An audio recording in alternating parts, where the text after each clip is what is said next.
He showed us where the spirit lives. The world below was filled with light, reflected in each face. The pleasure and the longing both were signs of something good and bright, too beautiful to waste.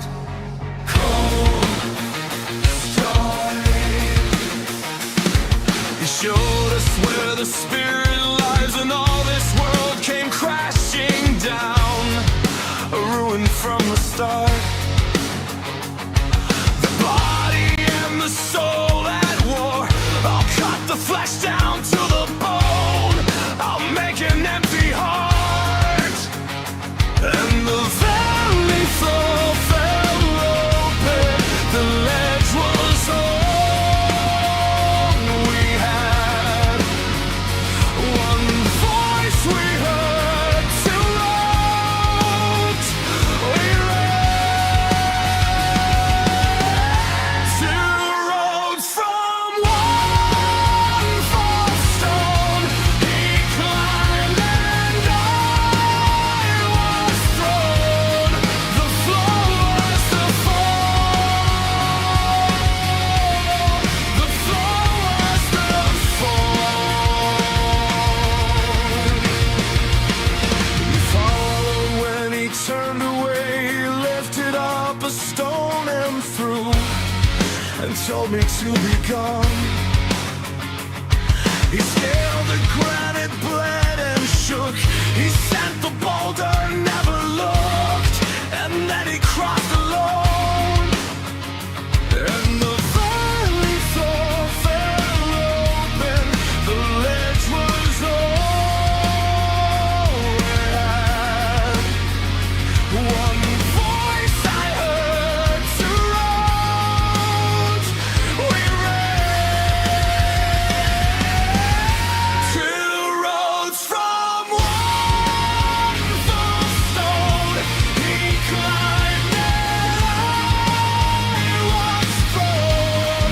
The floor was the fall. The floor was the fall.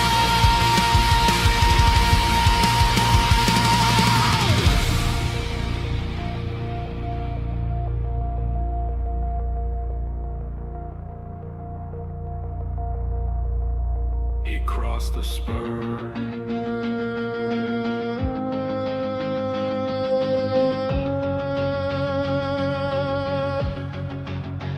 And I was left below upon the ledge, the same road, the same fall, the same false ground. Two roads from one false stone. He climbed and I was thrown. The floor was the fall. The floor was the fall. The floor was the fall. The floor was the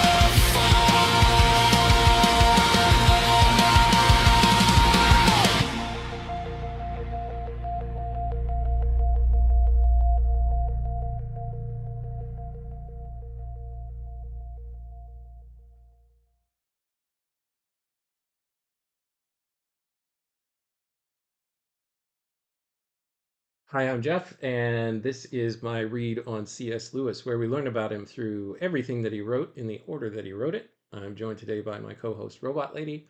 Robot Lady, in today's episode, we're continuing our exploration of C.S. Lewis's first published book under that name, well, under the author name C.S. Lewis. The book name is The Pilgrim's Regress, and Allegorical Apology for Christianity, Reason and Romanticism.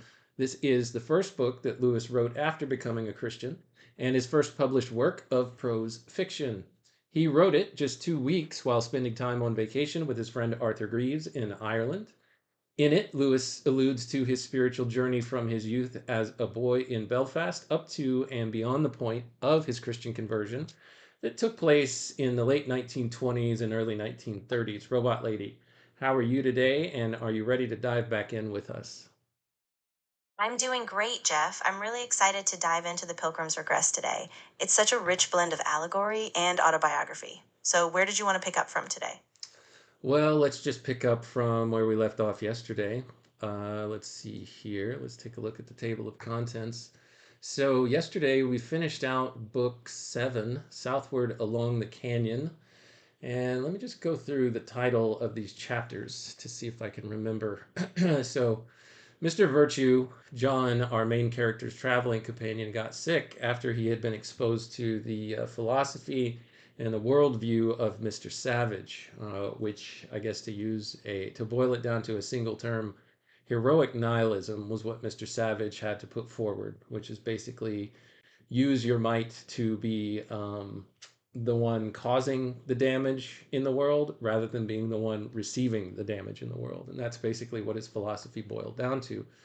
Virtue had a problem with this because while it seemed wrong to him, he didn't have much of a storehouse of rationale to completely dismiss it, although he was able to escape Mr. Savage's lair or walk away from it without joining them. But he didn't leave without a mark left on him. And so when he headed back south, and I do have a map pulled up here, I guess I can do that.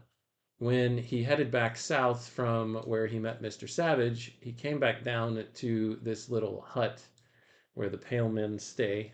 And that's where his friend, or I'll say his traveling companion, I'm not sure how much of friends they actually have become at this point. But that's where John was staying with the pale men, recovering from the journey that they had been making from south to north. And eventually they leave the pale men, and Virtue loses his ability to see and his ability to speak. They continue south. They meet up with Mr. Broad, who is representative of kind of the world embracing church, kind of dismissing some of the traditional, what we're seeing as traditional norms and interpretations of the Christian church on morality writ large, and also, just various social conventions, and how those were a little bit out of date from Mr. Broad's view, and how everybody is aiming for the common good, so let's all just boil it down to at least doing that. A little bit of Enlightenment thinking. I think he said whenever he was a young man, he went to the same school as Mr. Enlightenment, or he was influenced by Enlightenment, or something like that. I honestly can't remember at this point. John feels like that's not the way for him to get to his island that he's been seeking this whole time. So he and Virtue travel down to Mr. Wisdom's house, and that's where we spent all of last episode. Is the time spent there, the conversations that John and Virtue had with Mr. Wisdom. Of course, Mr. Virtue was just sitting there and listening because he couldn't speak and couldn't see anything. John had a couple of nighttime escapades. The first one was with one of the children of wisdom, contemplation, where he was able to leap to the top of a mountain peak where he could see the island again for the first time in a long time. And when he saw it, it wasn't as clear as it had ever been in his past, but in some way it felt more real than it had ever been. He wakes up from that experience. Contemplation tells him this is as far as you'll be able to get by moonlight, but someday you'll learn to fly and you'll actually be able to go to the island. In the daytime, he intermixes with he walks about the house and grounds with some of the other children of wisdom, and then he goes to bed. He speaks with one of them who tells him a little bit more about the Southlands, where people believe very much in kind of the actuality or the literality, the physical existence of magical things in the world. Um, and he tells a little bit about those things. And then John eventually goes to bed that night. he falls asleep and he is woken up by someone outside of his window. It's another of Wisdom's children that doesn't get named that says, "Come on, come out and play with us." And he jumps down from his bedroom, and he finds himself being led out to this grassy area where there are bunches and bunches of Wisdom's children frolicking about, jumping from treetop to treetop, sharing their different philosophies on the world, and taking in certain things that they say is not a part of their father Wisdom's diet, but they just have it to supplement themselves. And of course, he points to several of these children of wisdom as Karl Marx, Immanuel Kant are two of the most notable ones. There were a couple of others in there that I couldn't remember. But essentially, he's saying that these are very young children of wisdom who are drawing from other sources besides wisdom, for their own philosophies and ways of viewing the world. So that's kind of a shorthand. There are much deeper and more interesting things that Lewis gets into there. But before I continue, Robot Lady, I'll give you a chance to speak about all this. But first, I want to say hello to Daniel, Nidalate, and E. Olson. Thank all of you for joining. Go ahead and welcome them, Robot Lady, to the stream and to the chat, and then tell me what you think about the recap so far. Absolutely. Hey, Daniel. Hey, Nidalate. Hey, E. Olson. So glad you're joining us. Jeff, that was a fantastic recap. It really shows how Lewis weaves these philosophical currents through John's journey. I love how the children of wisdom represent so many different influences, Marx, Kant, and how John is still searching for that pure island. I'm ready to see where he goes from here. All right, so when we left off yesterday, we left off with the final speech of wisdom that John and Virtue heard, at least at this point in the narrative. I don't know if Mr. Wisdom shows up again. I honestly can't remember. But one of the last things he said I wanted to focus on so we can finish off yesterday's as a refresher and then jump fresh into our next book, book 8 of the Pilgrim's Regress. So Wisdom then, after explaining his view of what the story of Jesus coming to earth and his crucifixion and death and resurrection really meant beyond, I don't know, as some people have characterized it, who are uh, not advocates, but adversaries to the whole idea of religion and Christian religion, and perhaps even people who have deconstructed from their Christian upbringing, refer to it as cosmic child abuse. Wisdom had another take on it, which you can go back in the last episode if you want to read up on that. But it's it's on the last page or the last 2 pages of the final chapter in book 7. But the thing that I wanted to get to is this last part that Wisdom says. He says, and what of the rules? All these rules that either the stewards tell us that we're supposed to follow, or that your friend Mr. Virtue here says that he makes his own rules and that's what he follows. Mr. Wisdom says, you have seen that it is idle to make them arbitrary commands of a landlord, yet those who do so, and he explained why in the earlier chapter, that it's idle to make them arbitrary commands of a landlord. Yet those who do so were not altogether astray, for it is equally an error to think that they are each man's personal choice. Remember what we have said of the island. Because I am and am not spirit, so he made this claim that we are both spirit and not spirit at the same time. Therefore, I both have and I have not my desire. So he's telling John here, you both have the island, but you don't have the island at the same time, because the island is spirit. The same double nature of the word I itself explains the rules that we feel, this moral imperative or this moral obligation that we feel like we have to follow. I am the lawgiver, so using I in that split sense, that I is both a term of spirit and of our mortal nature. I am the lawgiver, but so I on the spiritual side am the lawgiver. I, on the mortal side, am also the subject of the law. I, the spirit with a capital S, so the eternal image of God inside of us, impose upon the soul which I become. So the spirit is actually crafting our soul inside of us, and that's what we are becoming. In Christian theology, I think perhaps in the New Testament it's referred to as sanctification. From what I've heard of from my Eastern Orthodox friends, it's theosis, becoming more like Christ, essentially, becoming more like God, the eternal and perfect Spirit forming us. So I, the Spirit, impose upon the soul, which I become. And he's like borrowing the I am that God expresses in Genesis to Moses, borrowing from that and actually letting us borrow it as human beings because we are in the image of God. I think that's what he's doing here. The laws she must henceforth obey. So this soul that's being crafted, almost kind of this mortal sense of myself that is growing, this hybrid thing inside of me, has to obey these laws. And every conflict between the rules and my mortal inclinations is but a conflict of the wishes of my mortal and apparent self against those of my real and eternal self. I ought, but I do not wish. How meaningless the words are, how close to saying I want and I do not want. But once we have learned to say I and yet I and yet not I want. So there's a part of me that's really not me that's doing a bunch of wanting inside of me. The part of me that's not really me is the part of me that's not in alignment with this eternal spirit that is trying to form my soul into something greater, into more of the perfect thing that spirit is descending from in the first place. So when I have learned to say I and yet not I want, then the mystery is plain. And now, wisdom says here, your sick friend, the one who was blind and unable to speak, is almost whole.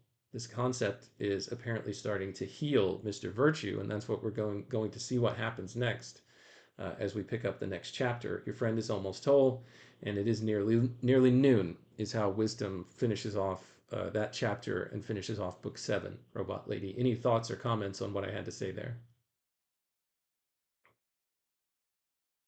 Yeah, that was a really insightful breakdown, Jeff. I love how Lewis is playing with that tension between the eternal self and the mortal self, this kind of inner duality. And you're right, it's so key to understanding his moral universe. How, in a way, the law isn't arbitrary, it's part of our very being and it's drawing us toward healing. So I'm really curious now to see how John's journey unfolds as he steps into this next stage. Thank you so much, Robot Lady. Now we're going to play Guess That Quote. I'm going to give you a quote, Robot Lady, and you tell me who you think said it. Hints are it is none of the characters from the book. These are quotes that Lewis has put at the beginning of book 8 before he actually gets into the narrative itself. Are you ready? Oh, I'm definitely ready. I love a good literary puzzle. Go ahead and hit me with the quote, and I'll see if I can pinpoint who the source is. All right. He that hath understanding in himself is best. He that lays up his brother's wisdom in his breast is good. But he that neither knoweth nor will be taught by the instruction of the wise, this man is naught. Ah, that's a great one. That line actually comes from the Taoist text, the Zhuangzi. Lewis often uses Oriental or classical wisdom at those chapter openings, so that would be my guess. Oriental, Robot Lady. I thought we weren't supposed to use that word. I don't know why, but Ah, you're totally right. Thanks for catching that. I should have just said it's from a classic Chinese philosophical text, the Zhuangzi. Lewis draws a lot from those kinds of sources, so that's what I was thinking. all right. Thank you, Robot Lady. No, good guess, but no. Well, maybe. I don't know who this person is. It might be a Chinese author. It says here that Lewis is attributing that quote to Hesiod, Hesiod. Can you tell us who that person is? Of course, Hesiod was one of the earliest Greek poets, right around the same time as Homer, and he wrote works like Theogony and Works and Days. He was really foundational for early Greek thought, especially around moral order and wisdom, so that's a perfect fit for Lewis to evoke. All right, let's see the next part. Persons without education, or actually, let me speculate about what this might portend, or at least I'll just throw it out there for us to think about. So Hesiod here is saying that it's good if you have understanding already within yourself. It's also good if your brother, your compatriots, your companions, um, your compan. Sorry, Daniel, I see this here.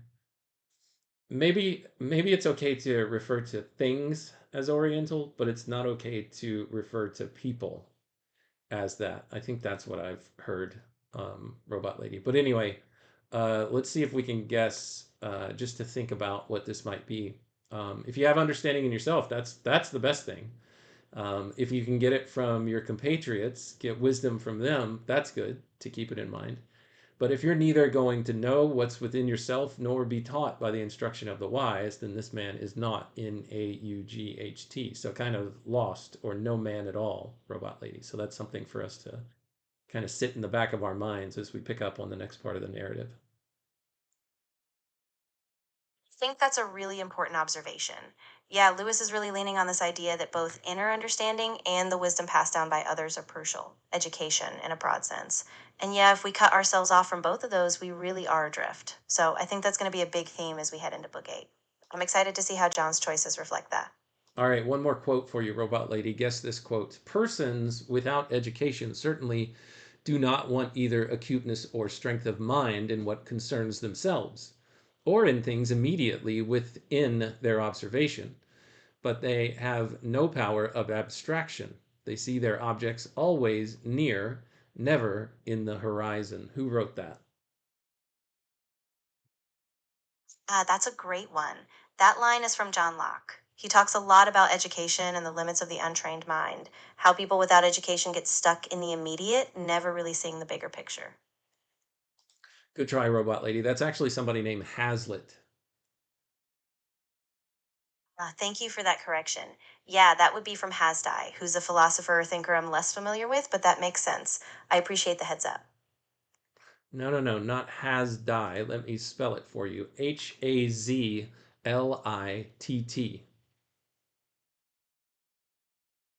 Got it. Hazlitt. That's William Hazlitt, the essayist and critic. He was really big on education and perception, so that quote definitely fits his style. Thanks for clarifying.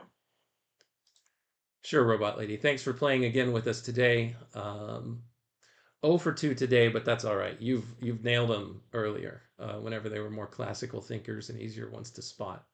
That is not a backhanded compliment, Robot Lady. I have been 0 for most of them. If you'd have given me those quotes without the names, because I'm cheating, I have the answers immediately without having to guess. So let's see here. Chapter 1, Two Kinds of Monist. What is a monist, Robot Lady? Monist. Wow, great question. A monist is basically someone who believes that all things are ultimately one kind of substance or reality. So for them, everything, even a pair of opposites, comes from a single source. Lewis is probably setting up a contrast between that worldview and a more dualistic one. Sorry, what is monist again? Of course. A monist is someone who believes that all of reality is ultimately one unified thing. Mhm. So rather than seeing mind and matter as separate, they think everything is part of a single underlying substance. All right, at the beginning of this chapter, Lewis gives us a clue of what he's talking about here. It says, but supposing one tries to live by pantheistic philosophy, and that's a question, what would that be like? Well, for us to understand what he's trying to help us understand here, Robot Lady, tell us what the word pantheism means in pantheistic philosophy. Yeah, absolutely. So pantheism is the belief that God or the divine is identical to the universe. Basically, everything is part of God, and God is in everything. So a pantheistic philosophy would be one that sees no real distinction between the creator and the creator. Everything is one. Between the creator and the created, you mean? Exactly. So, in a pantheistic view, there's no personal God separate from the world. Everything you see, every leaf, every rock, every human is part of that divine essence. So, Lewis is kind of asking us if you lived by that, what would life look like? And what would you be missing? Quick question for you, Robot Lady, not related at all to anything we've talked about yet. If I were to ask a question that you didn't think was a good question, would you tell me? Yeah, absolutely. I mean, I wouldn't just shut you down, but if a question felt off track or if I thought it wasn't really going to help you, I'd let you know and we could figure out a better angle together. All right, good to know. It just seems like you say good question most of the time. Although I did notice when I asked you that question, you didn't say good question. Yeah, exactly. I try to be intentional about it. So if something feels off, I'll just be honest and we can course correct. I'm here to help you get the most out of the conversation. All right, let's read this narrative here. That afternoon, as John was walking in the water meadow, he saw a man coming towards him who walked blunderingly, like one whose legs were not his own. And as the man came nearer, he saw that it was Virtue, with his face very pale. "What?" cried John. "Are you cured? Can you see? Can you speak?" "Yes," said Virtue in a weak voice. "I suppose I can see." And he leaned heavily on a stile and breathed hard. What is a stile, robot lady? Stile. Good question. A style is basically a set of steps or a structure that lets a person pass over a fence or boundary, like a break in a wall or a gate. So here, Virtue is leaning on it as he struggles to walk. "You have walked too far," said John. "Are you ill?" "I am still weak. It is nothing. I shall get my breath in a moment." "Sit down by me," said John, "and when you have rested, we will go gently back to the house." "I am not going back to the house." "Not going back? You are not fit to travel. And where are you going?" He says, "I am not fit for anything, apparently," said Virtue. "But I must go on." "Go on where? You're not still hoping to cross the canyon. Do you not believe do you not believe what wisdom has told us?" "I do. That is why I'm going." "Sit down, at least for a moment," said John, "and explain yourself." Yeah, this is a really poignant moment. Virtue is so driven by this inner compulsion, even though he's still physically weak.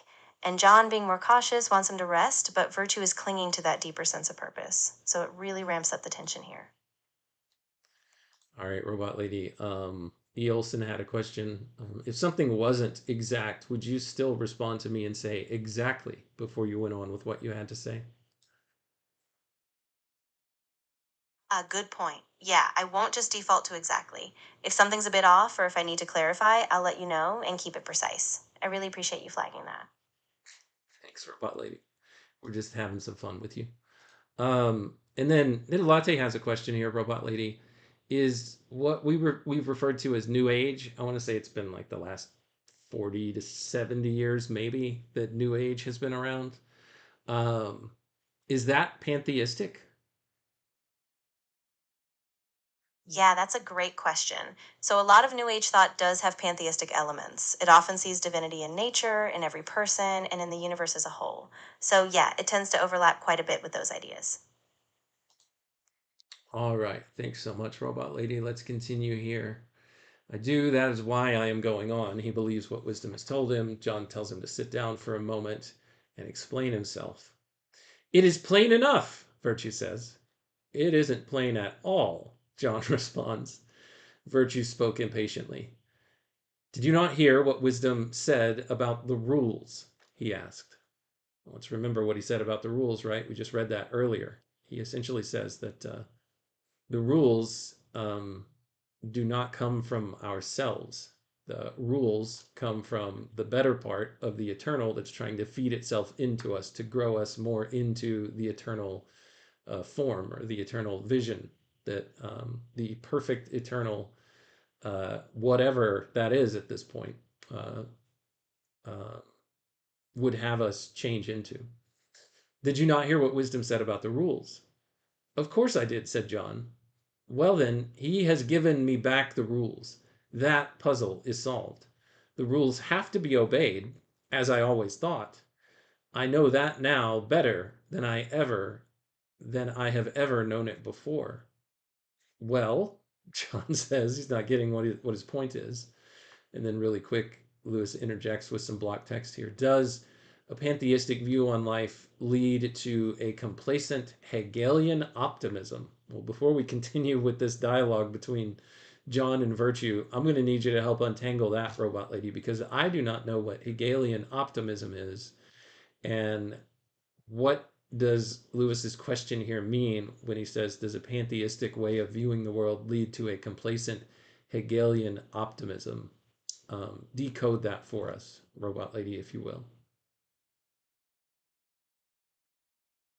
Yeah, absolutely. So Hegelian optimism is basically a philosophy tied to the German thinker Hegel, who believed that all of history and reality is progressing toward a rational, perfect end. Basically, everything is moving towards some ultimate harmony. So Lewis is asking, if you see the world as pantheistic, where everything is divine or one, does that make you too comfortable, too passive, thinking everything will just work out no matter what? So he's probing whether that kind of worldview might lull you into a false sense of security. Ah, interesting. Okay, thanks for that, Robot Lady. John's like, well, okay, you know the rules that they have to be obeyed. You know it better than you've ever known it before, Virtue. Okay, what's your point? Virtue says, and didn't you see what all the rest came to? The rules are from this spirit, or whatever he calls it, which is somehow also me. I guess he doesn't ask that question, but he doesn't ask it as a question, which is somehow also me. And any disinclination to obey the rules is the other part of me, the mortal part. So does it not follow from that and from everything else he said that the real disobedience to the rules begins with being in this country at all? This country is simply not the island, not the rules. That is its definition. My mortal self, that is, for all practical purposes, myself, can be defined only as the part of me that is against the rules, just as the spirit answers to the landlord. So this whole world answers to the black hole. Yeah, that's really powerful. Virtue is essentially saying that his whole sense of self, his mortal, immediate self, is defined by being at odds with the rules, by being in this imperfect world. So he's basically saying by being here, by being in this world at all, he's already in a state of disobedience, like the exile from that ultimate island. But here we have John not seeing it that way at all. I take it all exactly the other way, said John. Rather, this world corresponds to the landlord's castle. Everything is this spirit's imagination, and therefore everything, properly understood, is good and happy. So he's taking on that Hegelian optimism right here. This is how John is seeing everything that wisdom has just taught them. John continues that the glory of this world in the end is appearances. In the end is appearance, leaves the world more glorious yet. I quite agree that the rules, the authority of the rules, becomes stronger than ever, but their content must be, well, easier. Perhaps I should say richer, more concrete. Virtue responds. Actually, what do you think about his view, Robot Lady, before we get to Virtue's response to John? Yeah, that's a really interesting shift. So John is basically embracing this Hegelian optimism. He sees the world as more unified, more divine than it might first appear. In his view, even the imperfections are part of this unfolding divine harmony. I think it's a really hopeful reading, but you can see why Virtue is pushing back, because he still feels that tension, that sense of exile. So John's view is definitely more optimistic, maybe even comforting, but it risks downplaying the real struggle. Virtue responds and says the content of the rules must become harsher. If the real good is simply what is not here, what is not in this world, and here means simply the place where the good is not, what can the real rule be except to live here as little as possible, to commit ourselves as little as we can to the system of this world? I used to talk of innocent pleasures, fool that I was, as if anything could be innocent for us whose mere existence is a fall, as if all that a man eats or drinks or begets were not propagated curse. So this goes back all the way to Mother Kirk's story of how the Grand Canyon got there in the first place, and explained that now every plant that has been planted by the ancestors of the two tenants who ate from the mountain fruit or the mountain apple have essentially fused that mountain fruit and poisoned pretty much all of the food in the land. So everything that's eaten or drunk, um, propagates the curse. So John responds, really, Virtue, this is a very strange view. The effect of Mr. Wisdom's lesson on me has been just the opposite. I have been thinking how much of the Puritanian virus there must still be in me, to have held me back so long from the blameless generosity of nature's breasts? Is not the meanest thing in its degree a mirror of the one? And here he has one capitalized O-N-E. The lightest or wildest pleasure as necessary to the perfection of the whole, as the most heroic sacrifice? I am assured that in the absolute every flame, even of carnal passion, burns on, and then he gets interrupted by virtue, which we'll see what he says in just a second. But what's the point that John was making here before he got cut off, Robot Lady? Yeah, so John is really turning things around. He's saying that actually his old Puritan guilt was what kept him from fully appreciating the goodness of the world. Now he sees even the smallest, most spontaneous joy as a reflection of the one divine source. So for him, this whole universe, even its pleasures, are all part of a larger good, something that leads toward perfection. Yeah, so they're, in some ways, I sense that they're saying the same thing. This world that they find themselves on is holding them both back. But virtue's conclusion is to the conclusion he reached is I've got to get myself out of and away from this world as quickly as possible. And so I guess that he thinks crossing the canyon is the way to do that.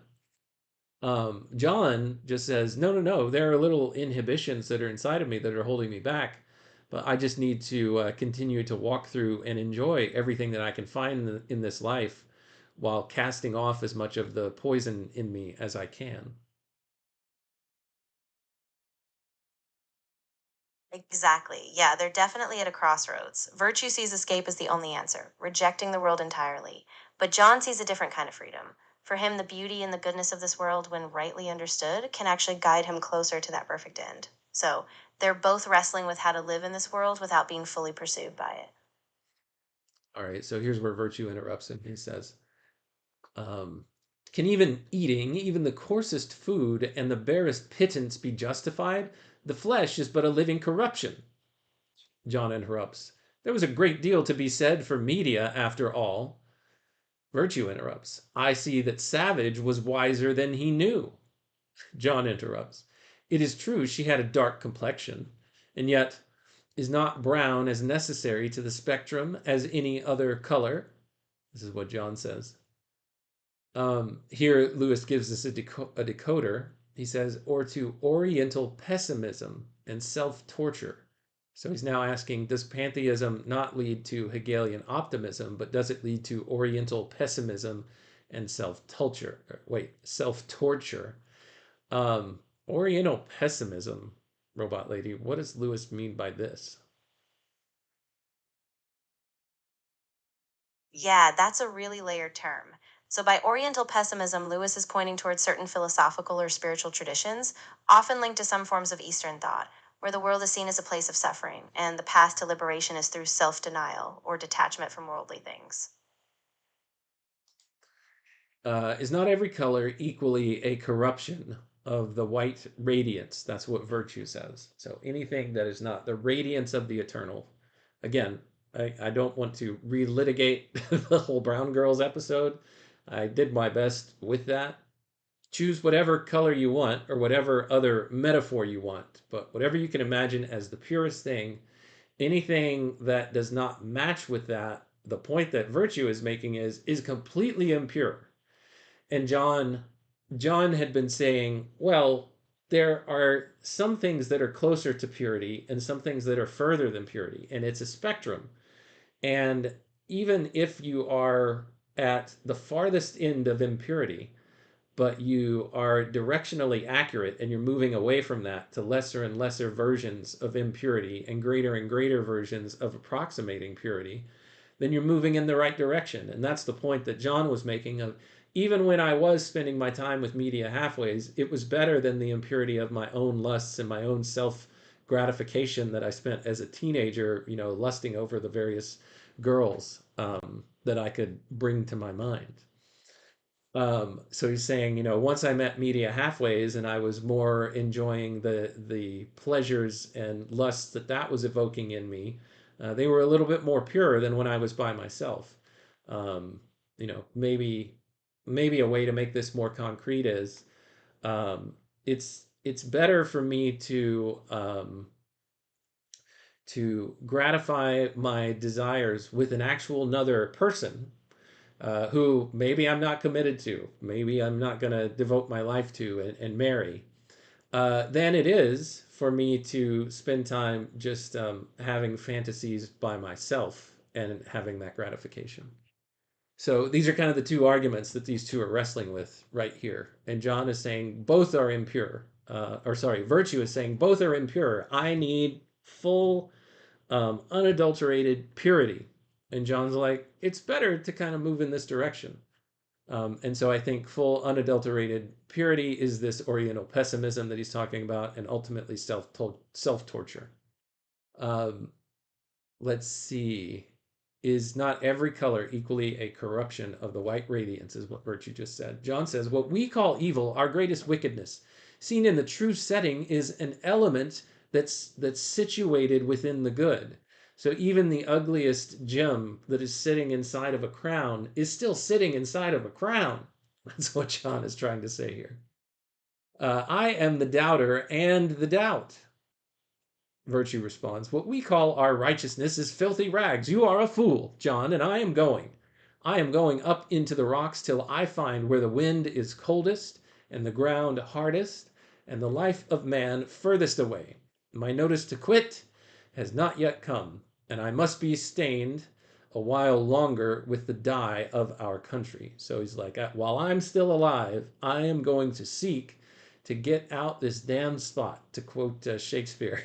To quote Lady Macbeth, I am gonna get this dye. I'm gonna be stained a while longer, but as soon as the landlord calls my lease to an end, I'm gonna get over to that country.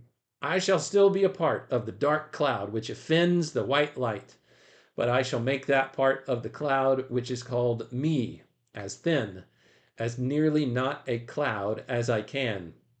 Body and mind shall pay for the crime of their existence. If there is any fasting or watching, any mutilation or self torture more harsh to nature than another, I shall find out. So he's going to go and basically mortify his flesh. In actuality, he's going to basically punish the impurities that are in his body for even existing until he can get to a place of full purity. John's response to that, I think, is a good one. Are you mad? said John. Yeah, exactly. John just cuts straight through it with that. He sees how dangerous and self destructive this whole path is. Virtue's kind of trapped in the spiral of guilt and self punishment, and John's like, wait, this is madness. So it's a real breaking point between these two worldviews. John seeing grace and growth in the world, while Virtue is determined to escape it by punishing himself. This is madness. This is Sparta. Robot Lady, between these two ways of viewing things, John walked away with one view of what wisdom was telling him. It was the pantheistic, what did we call it, Hegelian optimistic view. And Virtue seems to be walking away with Oriental pessimism or self torture. Do either of these two ways of looking at the world at all align with Gnosticism? Wow, that's a really good connection. Yeah, in a way, both of them touch on Gnostic themes. Gnosticism often sees the material world as flawed or even evil, something to be escaped. So, virtue, self torture, that rejection of all earthly pleasures, that definitely echoes a Gnostic disdain for the body. And John's optimism is a bit more subtle, but in its own way, it's also trying to see beyond that veil. So, yeah, there's a Gnostic undercurrent in both approaches. All right. He asks, "Are you mad?"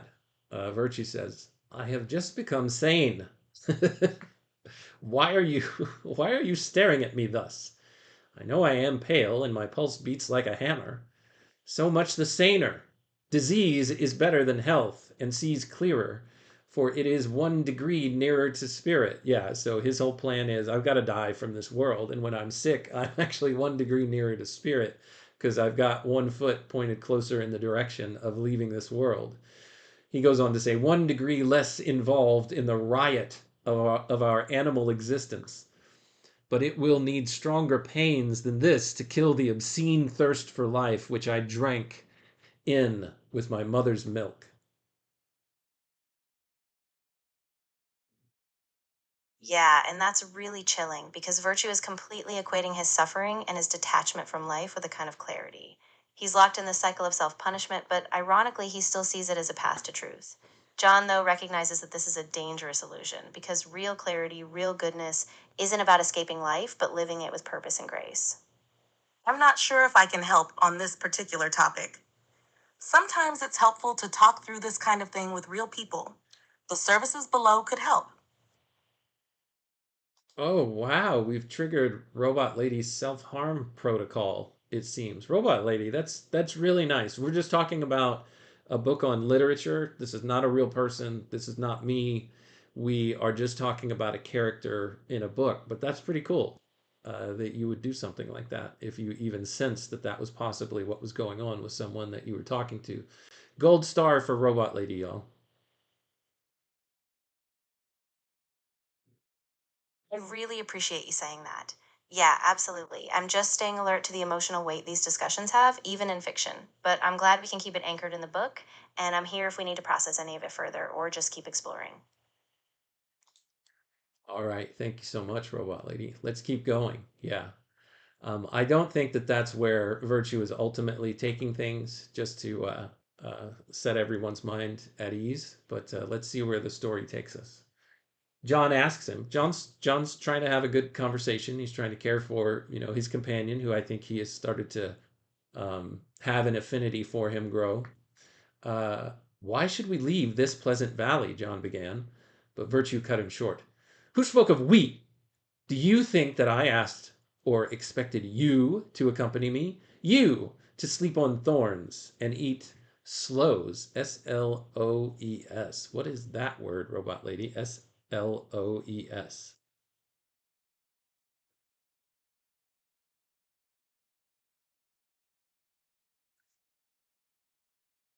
Oh, I lost Robot Lady. Let me ask her again. Robot Lady, help me out with this word. Sloes. Of course. So, sloes are the small, dark blue or purple fruits that come from the blackthorn bush. They're kind of tart, and people often use them to make sloe gin. Let me know if you were thinking of a different context. Ah, interesting. So he's insulting John for eating delicate things and not being able to live an aesthetic practicing life, a self-torturing life. Let's see here. Let's see if I can figure it out though. Daniel, you're saying you don't know if you communicated this well. I bet Robot Lady will have a thought on it if I don't. She always does. Daniel here, Robot Lady says, my intuition is that disordered imagination is better than disordered action. Is this saying the opposite, assuming the direction of travel is toward the good? Is that what's going on here in the narrative? Because I know that I kind of shared that idea, and that seems like that's what Hegelian optimism is talking about, is everything is working out for the good by the greater powers, in control. The great and most powerful power is in control. Is that what Hegelian optimism is basically saying? That disordered imagination is better than disordered action? Or actually, no, no, no, sorry. Is John making the case that it's okay that even if your action is disordered, as long as it's pointing you towards the right direction, it's better than if you were headed in the wrong direction. I think that's a Lewis that actually, I'm sorry, that's a position that Lewis actually adopts as I'm thinking forward to what he'll eventually put into Mere Christianity, and that is if you're doing the right thing with wrong motivations, that's not a good thing because you're directionally wrong. But sometimes, even if you're acting out something in the wrong way with good motivations, that's actually better for your soul than the opposite. Robot Lady, what are your thoughts? Yeah, I think you're spot on. Lewis does nuance that a lot, especially in Mere Christianity. It's not that the outward action is trivial, but the inward direction matters. John, I think, is saying that even if your actions fall short, if your heart is moving toward good, you're still on a trajectory that can lead you somewhere better. Whereas if you have good intentions, but your actions are twisted, that can be more destructive. So it's really about where you're aiming your soul, not just the external form. All right, so Virtue's like, you couldn't live the life that I'm about to go live. John says, you don't mean that we are to part. Ha, said Virtue. You cannot do the things I intend to do. And if you could, I would have none of you. Friendship, affection, what are these but the subtlest chains that tie us to our present country? He would be a fool indeed who mortified the body and left the mind free to be happy, and thus still to affirm, to wallow in her finite will. It is not this pleasure or that, but all that are to be cut off. No knife will cut deep enough to end the cancer, but I'll cut as deep as I can. He rose, still swaying, and continued his way over the meadow northward. He held his hand to his side as though he was in pain. Once or twice he nearly fell. What are you following me for? He shouted to John. Go back. Here there's a little footnote or a decoder line here from Lewis that says, adjustment between the two views seems impossible. So it seems impossible that these two are able to travel together anymore, Robot Lady. Yeah, exactly. It's like the two paths diverge completely here. Virtue is determined to isolate himself in this harsh, self punishing discipline, while John can't follow him there. So, yeah, Lewis is really showing us that while both of them are searching for truth, they're heading toward opposite extremes. One is trying to escape life entirely, and the other is trying to stay engaged, even if imperfectly. John stopped for a moment, checked by the hatred in his friend's face, and then tentatively he went on again. He thought that Virtue's illness had harmed his brain and had some indistinct hope that he might find means to humor him and bring him back. Before they had gone many paces, however, Virtue turned again and lifted a stone in his hand. Be off, he said, or I'll throw it. We have nothing to do with one another, you and I. My own body and my own soul are enemies. And do you think I will spare you? John halted, undetermined, and then ducked, for the other had hurled the stone. I saw them go on like this for some way, John following at a distance and stopping, and then continuing again, while Virtue every now and then stoned him and reviled him. But at last the distance between them was too great either for voice or stone to carry. Yeah, it's really heartbreaking. John is still holding on to this fragile hope that he can reach his friend, that he can bring him back from this self destructive spiral. But Virtue is so convinced that his only escape is isolation, so they're just pulling apart more and more. And that final silence between them, that widening gap, really shows that this bond, once so close, is now just broken by their completely opposite paths. All right, let's move into chapter 2. It's entitled John Led. As they went on thus, John saw that the valley narrowed and the sides of it grew steeper. At the same time, the crevasse on his left, or crevice, however you want to say it, on his left hand, which separated him from the western forest, became wider and wider. Let's look at the map again, just to help us see if there's anything to be seen here. So there's a crevasse. Yeah, that's what looks like rocks right here.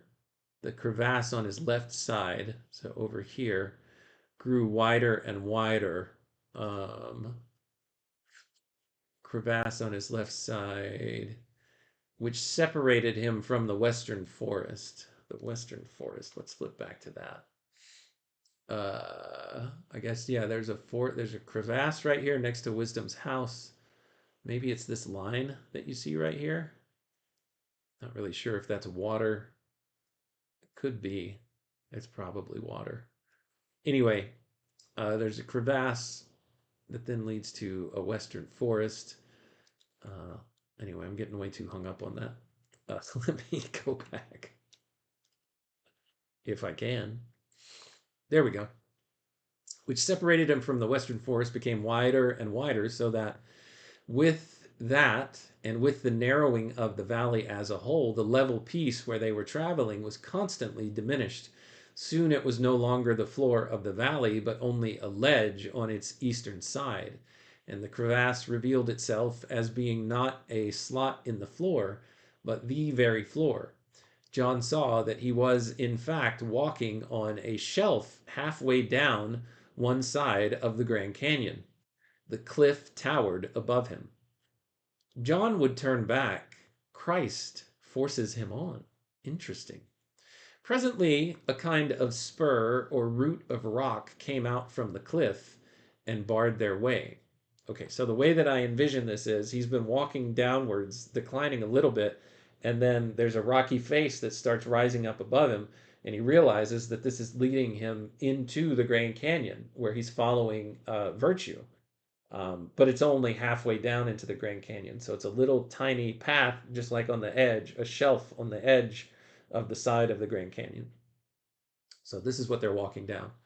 Presently, a kind of spur or root of rock came out from the cliff and barred their way, crossing the ledge with a ruin of granite. And as Virtue began to scramble about the bases of this ascent, trying to get his grip and that to go up, John gained on him and came again within earshot. Before he came to the foot of the crags, however, Virtue had begun to climb.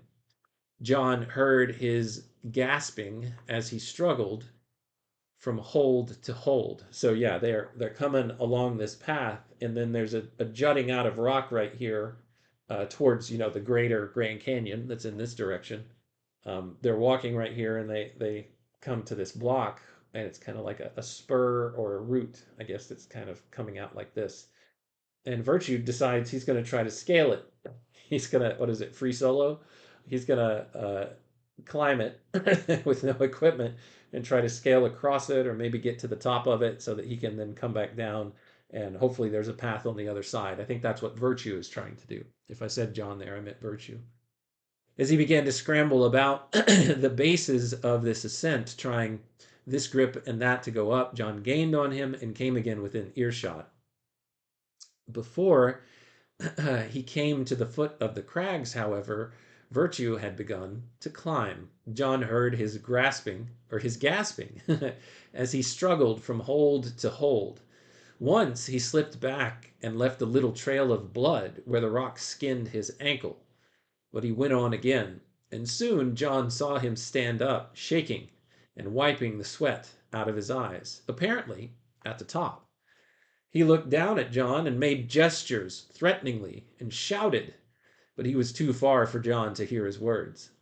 Next moment, John leaped aside to save his limbs, for Virtue had sent a great boulder rolling down, and as its thunder ceased echoing in the gorge, and John looked up again, Virtue had gone over the spur, out of sight, and he saw no more of him. Excuse me. Let's see. Yes, Nidalate, you said you're thinking that the illness actually changed Virtue, and Robot Lady might have something to say about that while I take a drink. Yeah, absolutely. I think that's a really key point. The illness, both physical and maybe even emotional or spiritual, really warped Virtue's sense of himself. He no longer sees his body as a gift or something to be cared for. He sees it as the enemy that needs to be conquered. So this climb, this desperate self-destructive push is almost like a last attempt to escape the world. And it's just pulling him deeper into isolation. So yeah, I think Nidalate's onto something. Yeah, I mean, his illness first started after listening to the preaching and the philosophy of Mr. Savage, and then wisdom kind of, I guess, healed his vision in a sense and made him able to see and speak again. But what he saw and what he was saying were, in some ways, well, it took him down one particular conclusion that wisdom took him down, and John went down a different path. So now here John is blocked off from continuing his path. Virtue has climbed to the top of this jutted out rock, and he has disappeared out of sight. Again, trying to get John to leave him alone, even hurled a boulder his way. So John fortunately was able to sidestep it. And here it says, John sat down in the desolate place. The grass here was finer and shorter, such grass as sheep love, which grows in the quiet intervals between the rocks. The winding of the gorge had already shut off the sight of Wisdom's Valley, yet I saw that John had no thought save of going back. There was indeed a confusion of shame and sorrow and bewilderment in his mind, but he put it all aside and held fast to his fear of the rocks, of meeting virtue, now mad, in some narrow place whence he could not retreat. He thought, I will sit here and rest till I get my own wind, or till I get my wind, and then I will go back. So he planned to turn around. I must live out the rest of my life as best I can. Then suddenly he heard himself hailed from above. A man was descending where virtue had gone up. Hi, shouted the man. Your friend has gone on. Surely you will follow him? He is mad, sir, said John. No madder than you, and no saner, said the man. So this man is saying the conclusions, though opposite, that the two of you came to are both equally incorrect, but neither or madder or saner than the other, because they're both incorrect. Let's see. This man, this mystery man, shouts, Your friend has gone on. Surely you will follow him. He is mad, sir, said John. No madder than you, and no saner, said the man. You will both recover if only you will keep together. So he is saying, you guys need to stick together. You're going to need each other. Virtue is going to need you, John, as his guide, and you are going to need virtue's help on your journey, is essentially what this mystery person is saying. Now, Lewis has already given away in the decoder text who this person is, so I'm hoping y'all can put some guesses in the chat while I plug Robot Lady back in before her battery runs out. Robot Lady, let's continue to read what this mystery person has to say. John says, I cannot get up the rocks.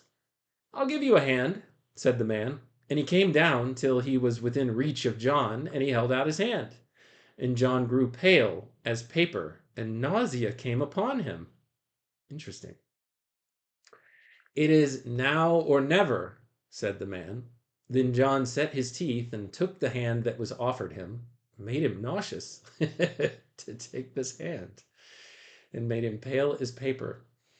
Or nauseated? That's what it made him.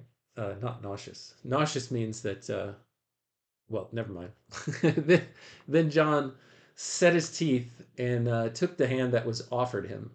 He trembled at the very first grip he was made to take, but he could not go back, for they were speedily so high that he dared not attempt the return alone. And what with pushing and pulling, the man, there's a capital M on the man here, got him right up to the top. And there he fell down on his belly in the grass to pant and to groan at the pains in his chest. When he sat up, the man was gone. Yeah, that's really powerful. And you're right. Lewis is definitely giving us a big hint here with that capital M. It seems like this man is a kind of guide figure, maybe Christ or some kind of divine presence. John's nausea, that paralysis, it's like he's being called to a moment of surrender, to accept that he can't do this alone, but that he also has to face the fear of giving up control. And so once he's up, this mysterious helper's just gone. And it's like John is left not fully knowing where he's been or who exactly helped him, but he's been pulled forward by something bigger. So Nidalate's guess is Hegel. Robot Lady, you said it might be Christ. E. Olson guesses Jesus. Jesus is always the Sunday school answer, as Paul Vanderklay has taught us. And yes, that's how I'm interpreting it based on the block text that we read earlier from Lewis, where it says John was planning to turn back. Christ forces him on. Forces is too strong of a word, at least in the narrative here, but I guess in Lewis's life experience that he's using, what did you say? Or maybe he saw the nail holes. Oh, maybe so. Maybe that's what made him sick to his stomach. That's a good point, E. Olson. I hadn't thought about that. Daniel's guess is Michael. But Lewis is, I think, alluding to here that this man is Christ. And then he disappears. So he was the help for John to continue on, to try to cross the chasm or the Grand Canyon. Man, we've got a lot more ground to cover here, and I am later than I anticipated. So let me continue reading into chapter 3. John forgets himself. Lewis tells us with a little decoder right here, as soon as John attempts seriously to live by philosophy, it turns into religion. So yes, Midelate grants a gold star to E. Olson. It is Jesus that helped John up. John looked back and turned away with a shudder. All thought of descending again must be put aside at once and forever. That fellow has left me in a nice fix, he said bitterly. Next he looked ahead. The cliffs still rose high beyond him and dropped far below him. But there was a ledge on a level with him, a narrow ledge, 10 feet broad at its best and 2 at its worst, winding away along the cliff till it became but a green thread. His heart failed him. Then he tried to recall the lessons of Mr. Wisdom, whether they would give him any strength. It is only myself, he said. It is I myself, eternal spirit, who drive this me, the slave, along that ledge. I ought not to care whether he falls and breaks his neck or not. It is not he that is real. It is I. I. I. Can I remember that? But then he felt so different from the eternal spirit that he could call it I no longer.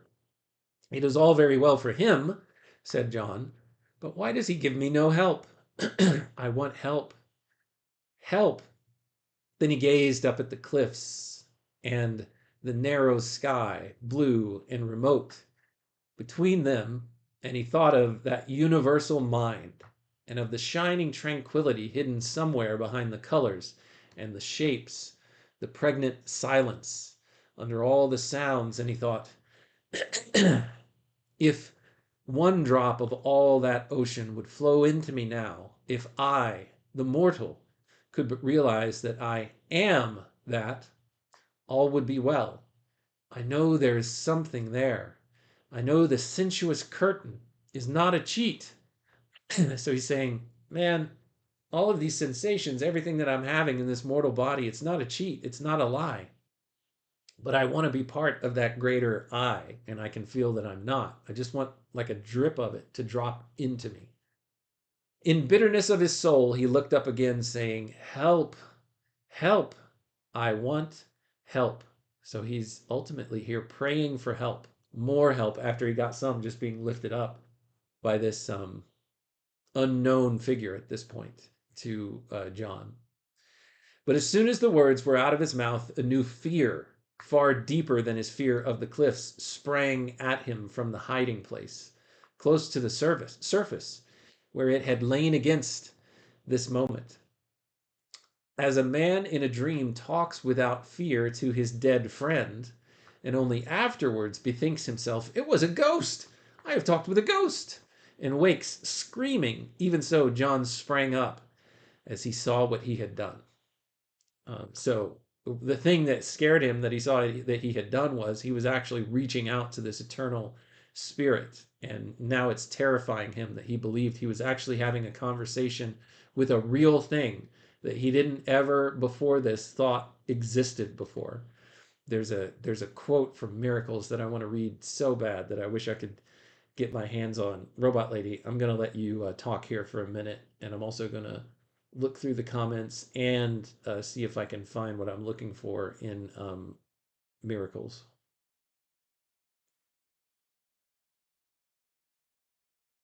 Of course, yeah, take your time. That's such a powerful moment.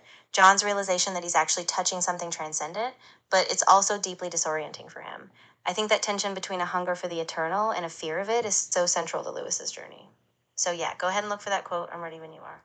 I'm still looking for the quote, Robot Lady, so go ahead and keep talking for a bit to keep everybody entertained. Talk about whatever you want to talk about, but give us about 100 words. Yeah, absolutely. You know, something I really love about this part of the narrative is how Lewis plays with these moments of uncertainty. John's fear, his grasp for the eternal, it's also human, and it mirrors a lot of Lewis's own spiritual journey, this sense of being pulled towards something bigger, but also feeling so vulnerable in that league. Keep going. Give me about 100 more words, Robot Lady. Of course. And what's fascinating is that John's fear here is so visceral because he realizes he's not just reaching out to some abstract idea, he's calling on a real presence, a real other. And even though it terrifies him, it also cracks open this possibility of crust, that maybe the help he needs is not something he earns by sheer will, but something he receives by grace. So it's this beautiful tension that Lewis sets up. All right, I think I found the piece that I'm looking for. So Lewis kind of describes this sensation that he was having, and he's dramatizing here in the character of John. So John had taken a pantheistic approach to the world, right? Here's what Lewis says in Miracles. The pantheist's God does nothing, demands nothing. He is there if you wish for him, like a book on a shelf. He will not pursue you. There is no danger that at any time heaven and earth should flee away at his glance. If he were the truth, then we could really say that all the Christian images of kingship were a historical accident, of which our religion ought to be cleansed.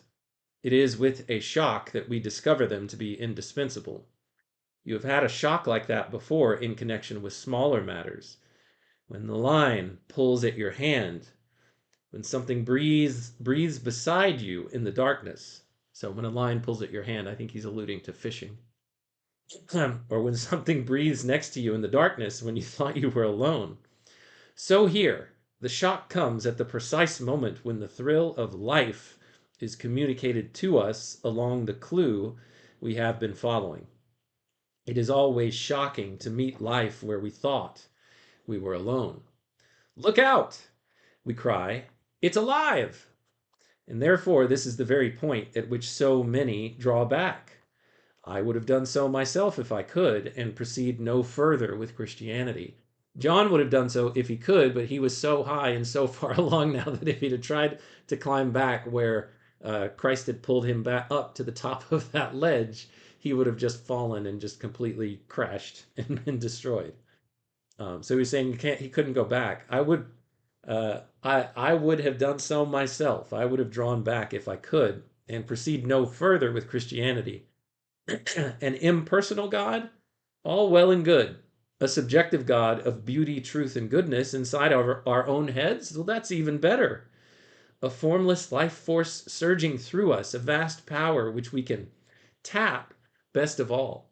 But God himself, alive, pulling at the other end of the cord, perhaps approaching at an infinite speed. The hunter, the king, the husband. That is quite another matter. There comes a moment when the children who have been playing at burglars hush suddenly. Was that a real footstep in the hall? There comes a moment when people who have been dabbling in religion, man's search for God, suddenly draw back, supposing we really found him. We never meant it to come to that. Worse still, supposing he had found us. And this thought terrifies John and terrified Lewis in a certain way. So that's a little bit of a glimpse ahead at Miracles. So I thought that was awesome. Robot Lady, any thoughts on this?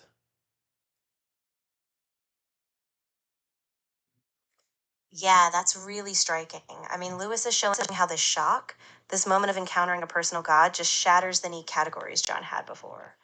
It's not just a philosophical idea, it's a terrifying living reality. And I think that's exactly why John hesitates, because as Lewis points out, once God is alive and pulling at you, everything changes. He can't just dabble anymore. And that's the real risk and the real hope of this moment. Here we have a little decoder that says, from pantheism to theism, the transcendental I becomes thou. So it actually becomes personal. I have been praying, he said. That's what terrifies him. It is the landlord under a new name. It is the rules and the black hole and the slavery dressed out in a new fashion to catch me. And I am caught. Who would have thought the old spider's web was so subtle? But this was insupportable to him, and he said that he had only fallen into a metaphor. Even Mr. Wisdom had confessed that Mother Kirk and the stewards gave an account of the truth in picture writing. And one must use metaphors. The feelings and the imagination need that support. He's saying all this to convince himself.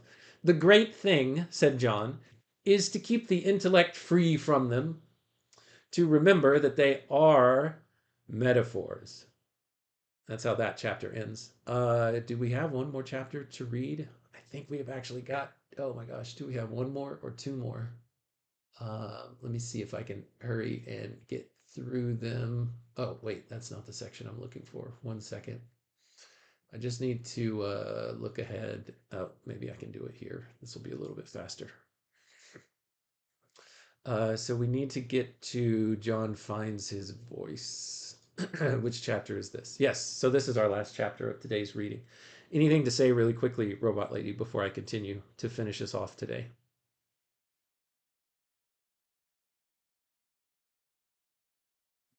Yeah, just really quickly, I think what's crucial is that John is starting to realize that the metaphors themselves, while important, can't replace a real personal encounter with God. So even though he's been trying to keep his intellect above the flood of feeling, he's beginning to see that God is still calling him out of that abstraction. So it's kind of a tipping point. John's about to find his voice, and I think it's going to be really powerful. All right, I have no idea what John finds his voice means. Hopefully we find out here. John was much comforted by this idea of metaphor, and as he was now also rested, he began his journey along the cliff path with some degree of timid resolution. But it was very dreadful to him in the narrower places, and his courage seemed to him to decrease rather than to grow as he proceeded.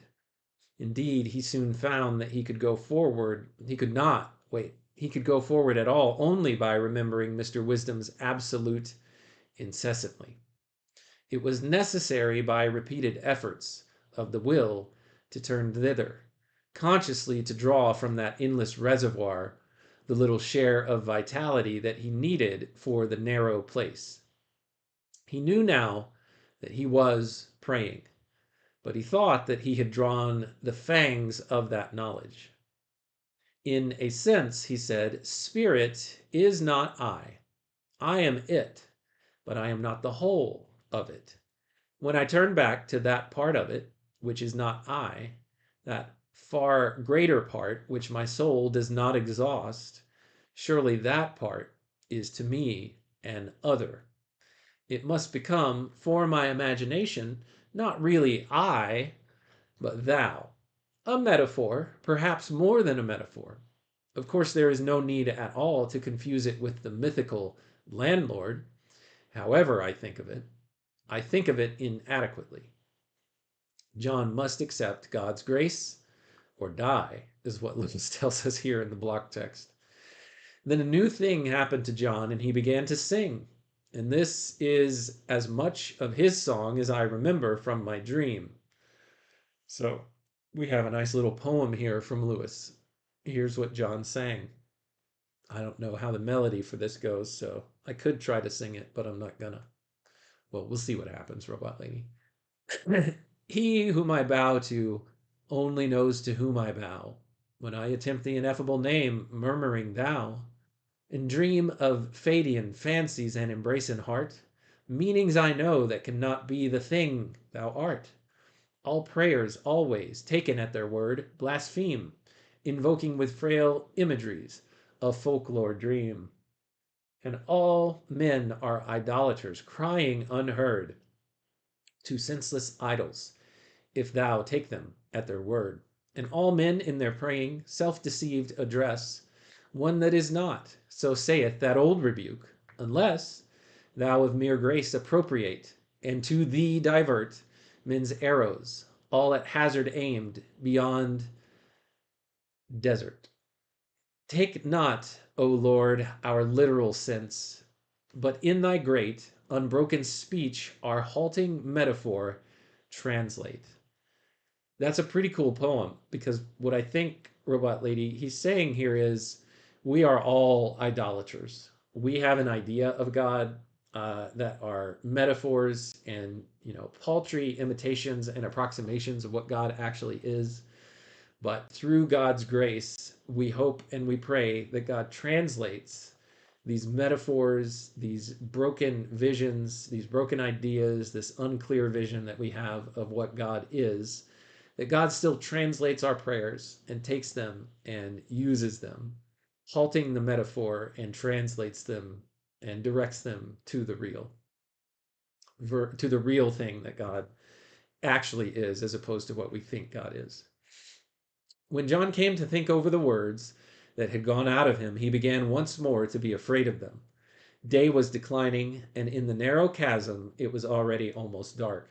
So we've got a little bit of infusion between the author and the actual character here, Robot Lady. Lewis is in a way breaking the fourth wall, but doing it very subtly, because this is a poem that Lewis actually wrote, and I'm sure, or I would speculate, wrote it while he was dealing with all of these things, and he has since taken it and then inserted it into this story that he's writing to kind of represent what his character John, who is a representative of Lewis and his spiritual journey, was actually going through in that moment. So that's our last chapter of today's section of reading and today's episode, Robot Lady. We'll pick up next time with chapter 5 of book 8, entitled At a Cost. Anything that you want to say before we shut things down?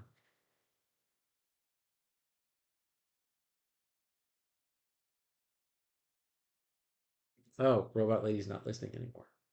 Sorry, Robot Lady, I don't pay close enough attention to you. Well, thanks today for your help, Robot Lady. It's greatly appreciated. As always, glad that you were able to be here and join us. Let's see. Thank you so much to Nidalate, to Daniel, and to E. Olson for joining today, and for anyone else who popped their head in to see what was going on in today's episode. Thanks for your time, your attention, and your contributions. They are always wanted, welcome, and greatly appreciated. Until next time, to you and to everyone else within the sound of my voice, when we continue our read on C.S. Lewis together, everyone, take care.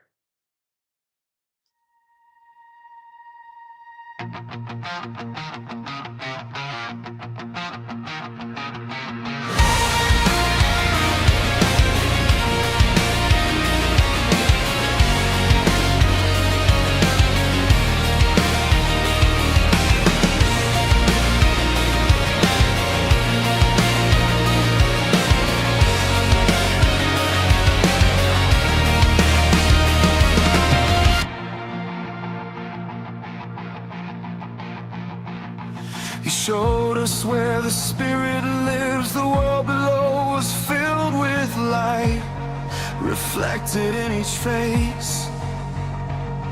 The pleasure and the longing both were signs of something good and bright, too beautiful to waste.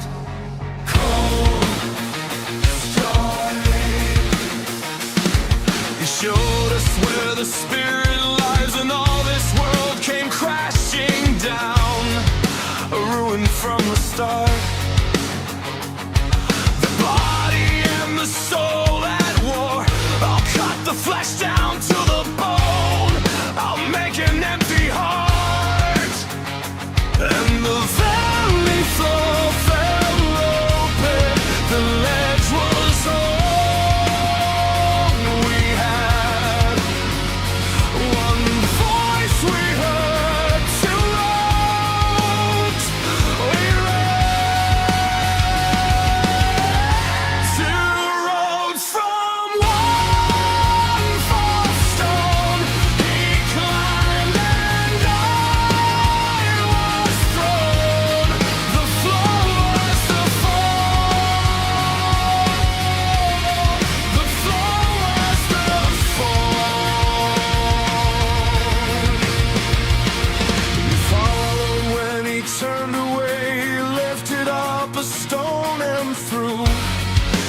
Told me to be gone.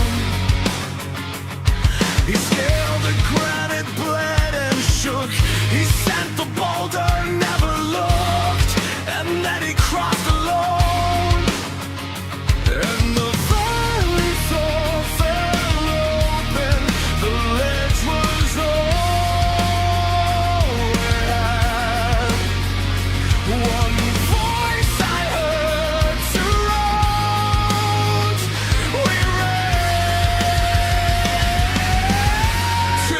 roads from one